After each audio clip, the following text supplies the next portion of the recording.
Welcome everyone to my channel. So ଆଜିର କ୍ଲାସରେ ଆମେ ଡିସ୍କସନ କରିବା ଓଡ଼ିଆ ବ୍ୟାକରଣ ସିରିଜ ଯୋଉ ଚାଲିଛି ତାର ପଦ ପ୍ରକରଣ ଉପରେ। ପଦ ପ୍ରକରଣରେ ଆମର ପଦ କେତେ ପ୍ରକାର ରହିଛି, ପଦ କାହାକୁ କୁହନ୍ତି, ପଦର ପ୍ରକାର ଭେଦ ଏସବୁ ବିଷୟରେ ଆମେ ଆଲୋକପାତ କରିବା। ଓକେ, ସୋ ପୂର୍ବରୁ ଆମେ ପଢିକି ଆସିଛେ। ଓକେ, ପୂର୍ବରୁ ଆମେ ଭାଷା, ଶବ୍ଦ, ଧ୍ୱନି, ଲିପି ଏସବୁ ବିଷୟରେ ଆମେ ପଢିକରି ଆସିଛନ୍ତି। ଲିପି, ଶବ୍ଦ କାହାକୁ କହନ୍ତି, ବାକ୍ୟ କାହାକୁ କହନ୍ତି, ସବୁ ବିଷୟରେ ଆମର ଆଲୋଚନା ସରିଛି। ତେଣୁକରି ଆପଣମାନେ ଯଦି ଚାହିଁବେ ପ୍ଲେଲିଷ୍ଟ ଓଡ଼ିଆ ଗ୍ରାମାରକୁ ଯାଇ ମୋ ଚ୍ୟାନେଲର ସେଠାରେ ଏସବୁ ଅଛି।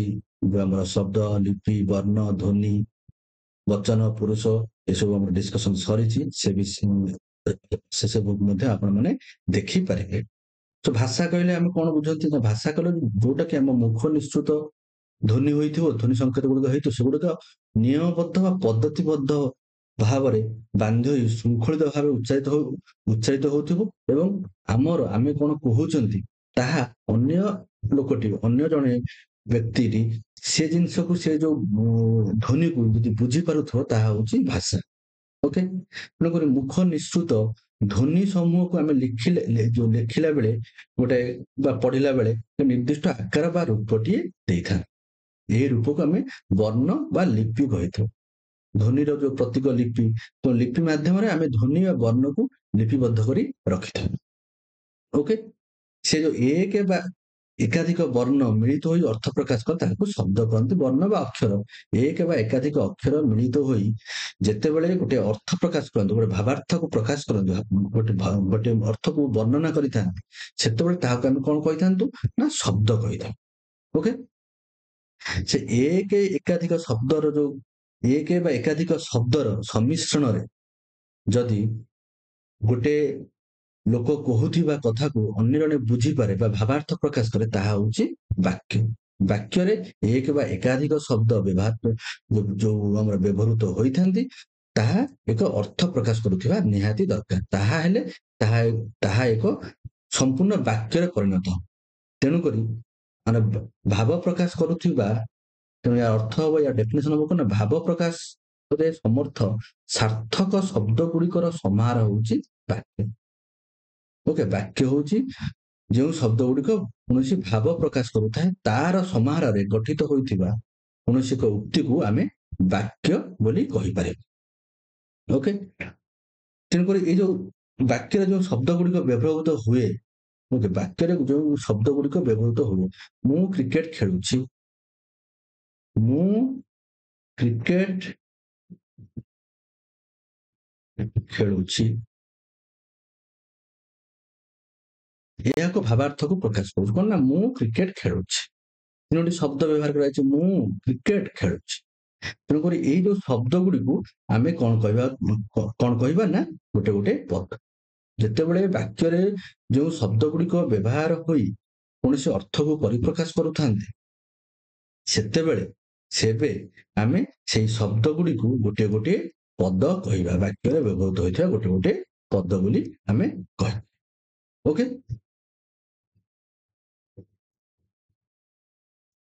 ତାପରେ ଆମେ ଦେଖିବା ପ୍ରାତିପାଦିକ କଣ ଆଉ ପ୍ରକୃତି କଣ।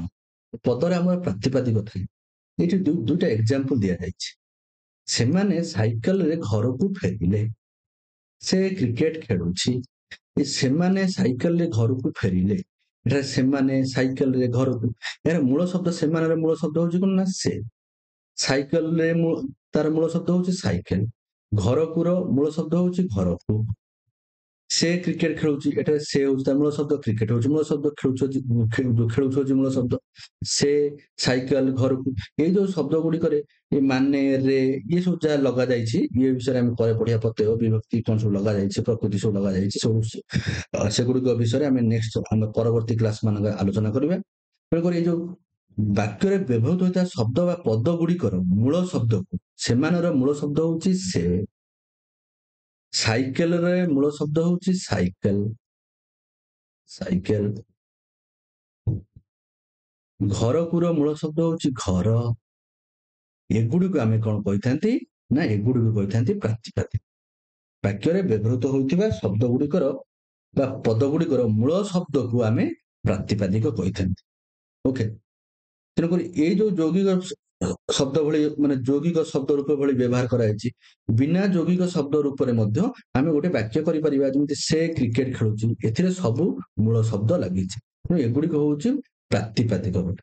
ଏଥିରୁ କଣ ବୁଝିଲେ ନା, ପ୍ରାତିପାଦିକ ହଉଛି ବାକ୍ୟରେ ବ୍ୟବହୃତ ହୋଇଥିବା ଯୋଉ ଶବ୍ଦ ଗୁଡ଼ିକ ବ୍ୟବହାର କରାଯାଏ, ଶବ୍ଦ ବା ପଦ ଗୁଡ଼ିକ ବ୍ୟବହାର କରାଯାଇଥାଏ, ତାର ମୂଳ ରୂପକୁ ଆମେ ପ୍ରାତିପାଦିକ କହିଥାନ୍ତି। ଏଇଟା ଡେଫିନେସନ ଦେଇଛି, ବାକ୍ୟରେ ବ୍ୟବହୃତ ସାର୍ଥକ ଶବ୍ଦର ମୂଳ ରୂପକୁ ଆମେ କଣ କହିଥାନ୍ତୁ ନା ପ୍ରାତିପଦିକ କହିଥାନ୍ତି। ଆଉ ପ୍ରାତିପଦିକରେ କିଛି ବିଭକ୍ତି ସୂଚକ ଚିହ୍ନ, ପ୍ରତ୍ୟୟ ବା ଅନ୍ୟ ବର୍ଣ୍ଣ ଲାଗିନଥାଏ। ତେଣୁ ଏଗୁଡିକ ଶୁଦ୍ଧ ରୂପ। ପ୍ରାତିପଦିକ, ମୁଁ କ୍ରିକେଟ ଖେଳୁଛି, ଏଗୁଡିକ ମୁଁ କ୍ରିକେଟ ଖେଳୁଛି, ଇଏ ଗୋଟେ ଗୋଟେ ପଦ, ଇଏ ଯୋଉ ହଉଛି ଆମର ପ୍ରାତିପଦିକ ପଦ, ଏଗୁଡିକ ଶୁଦ୍ଧ ରୂପ। ଓକେ। ଅନ୍ୟ ଶବ୍ଦ ବା ବର୍ଣ୍ଣାଦି ସୂଚକ ଏହା ସହିତ ମିଶି ବା ଯୋଗ ହୋଇ ଯୌଗିକ ଶବ୍ଦ ରୂପ ଗଠନ କରିପାରୁଥିବାରୁ ମୂଳ ରୂପକୁ ପ୍ରାତିପାଦିକ କୁହାଯାଏ। ଯେମିତି ସେ ସାଇକେଲରେ ଘରକୁ ଯାଉଛି, ସାଇକେଲରେ, ଘରକୁ, ସାଇକେଲ ରେଟା ଆମର ଯୋଗ ହେଇଛି ସାଇକେଲରେ। ଘରକୁ, ଘର ଯୋଉ ଆମର ଶବ୍ଦ ମୂଳ ରୂପରେ ଆମର କୁ ଯୋଗ ହଉଛି, କୁ ବିଭକ୍ତିଟା ଆମର ଯୋଗ ହେଇଛି। ଘର ହଉଛି ମୂଳ ରୂପ, ଘର ହଉଛି ଆମର ପ୍ରାତିପଦିକ। ଯେମିତି ଆମର ଗଛ, ଫୁଲ, ମାଟି, ଚଢେଇ, ସୁଖ, ସହଜ, ଏଗୁଡିକ ପ୍ରାତିପାଦିକ ବା ମୂଳ ରୂପ। ପ୍ରାତିପଦିକ ହଉଛି ଗୋଟେ ଶବ୍ଦର ମୂଳ ରୂପ। ଯଦି ଆମେ ସେଥିରେ ଲଗେଇଦେବା କଣ, ଗଛରେ, ଫୁଲକୁ, ମାଟି ଦ୍ଵାରା, ସୁଖରେ, ସହଜରେ, ଏଗୁଡିକ ଶବ୍ଦର ଯୌଗିକ ଶବ୍ଦ ରୂପ ହେଇଯାଉଛି। ଓକେ, ଏଗୁଡିକ ଆମର ଯୌଗିକ ଶବ୍ଦ ରୂପ ହେଇଯାଉଛି। ତେଣୁକରି ଶବ୍ଦର ମୂଳ ରୂପକୁ ଆମେ ପ୍ରାତିପଦିକ ବୋଲି କହିଥାନ୍ତି। ଓକେ, ବୁଝିଗଲା। ନେକ୍ସଟ ଆମେ ଦେଖିବା ଶବ୍ଦର ପ୍ରକୃତି କଣ। ଆମେ ଯେତେବେଳେ କୌଣସି କଥା କହିଥାଉ ବା କୌଣସି ବାକ୍ୟ କହିଥାଉ, ସେଥିରେ ଆମେ କିଛି କାର୍ଯ୍ୟକୁ ବୁଝାଉଥିବା କିଛି ଶବ୍ଦ ରହିଥାଏ ବା ପଦ ରହିଥାଏ। ଯେମିତି ରହିଛେ, ଖେଳୁଛେ, ପଢିଛେ, ପାରିଛୁ, ଖାଇବ, କହେ, ମୁଁ କ୍ରିକେଟ ଖେଳୁଛି, ମୁଁ କ୍ରିକେଟ ଖେଳୁଛି,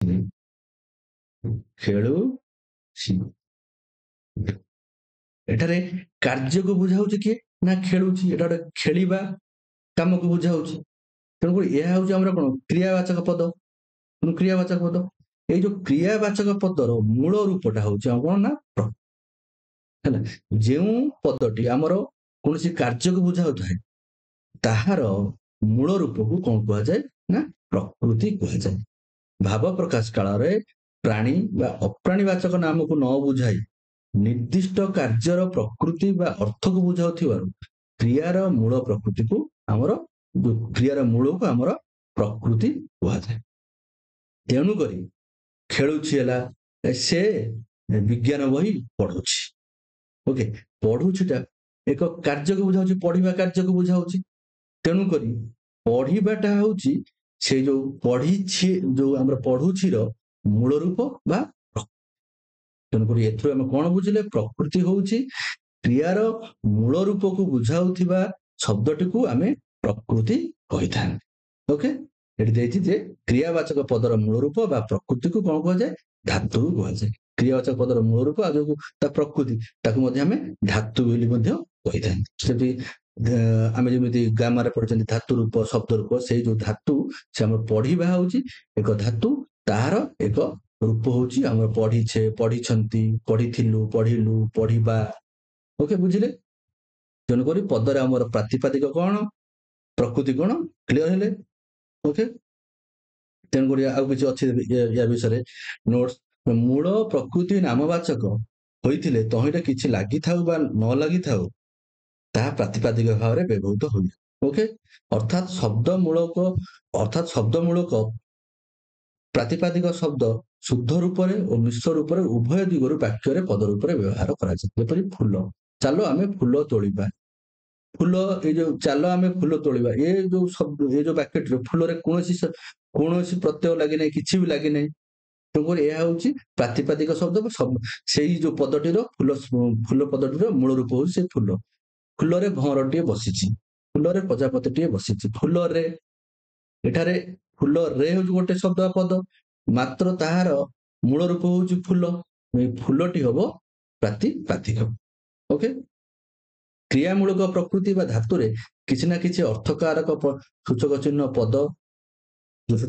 ପଦ ପ୍ରତ୍ୟୟ ଯୋଗ ହେଲେ ତାହା କ୍ରିୟାପଦ ଭାବରେ ବାକ୍ୟରେ ବ୍ୟବହୃତ ହୋଇଥାଏ।